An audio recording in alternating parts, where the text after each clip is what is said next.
In my experience, most people don't regret retiring too early, they regret retiring too late. Age 65 is treated like the gold standard for retirement, but it's completely arbitrary.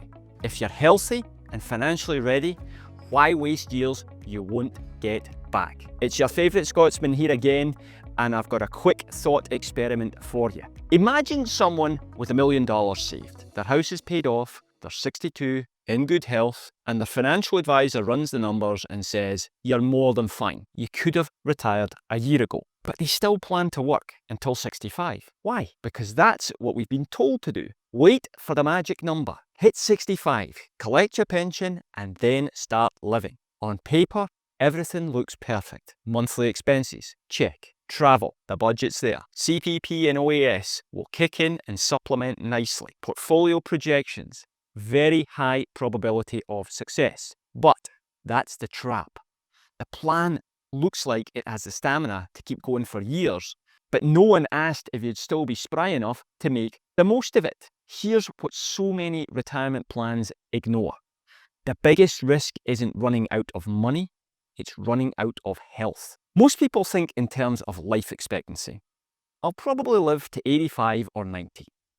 But what you really need to be asking is, how many of those years will I be in good health?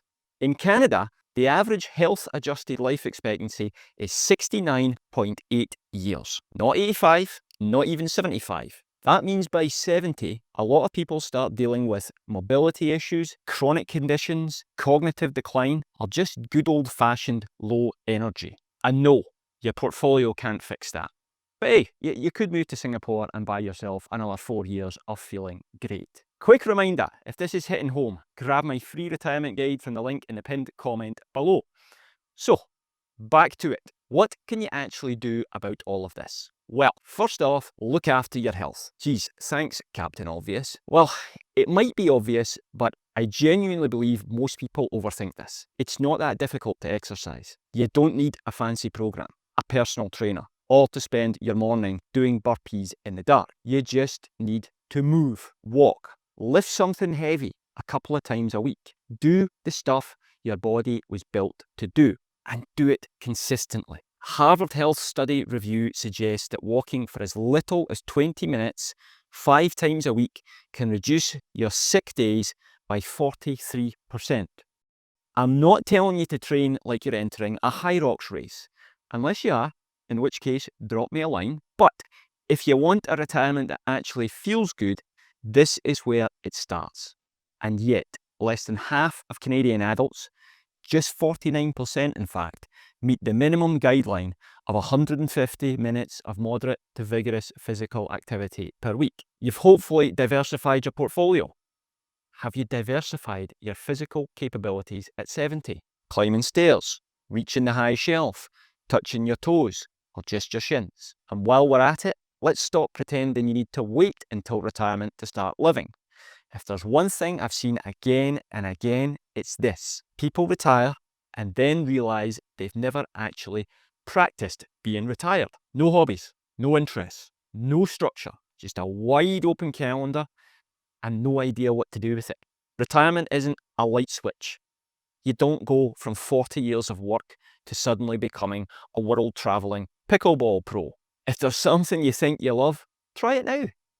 Take that trip. Volunteer. Pick up that dusty guitar. Start the Tuesday afternoon walks with friends.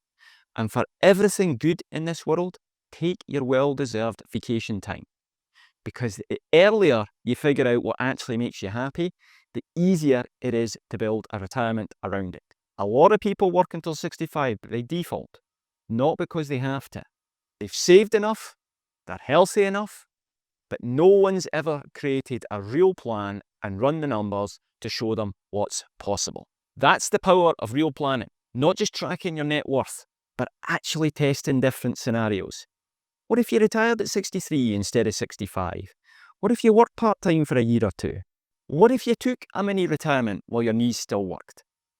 A perfect plan at 65 doesn't mean much if your best years have already passed you by. But with the right preparation, you can always redesignate which years treat you best. The ideal retirement plan doesn't just consider your wealth, considers your health, your time, and what you actually want life to look like. If you want help figuring that out, book a call or start by grabbing my free retirement guide below.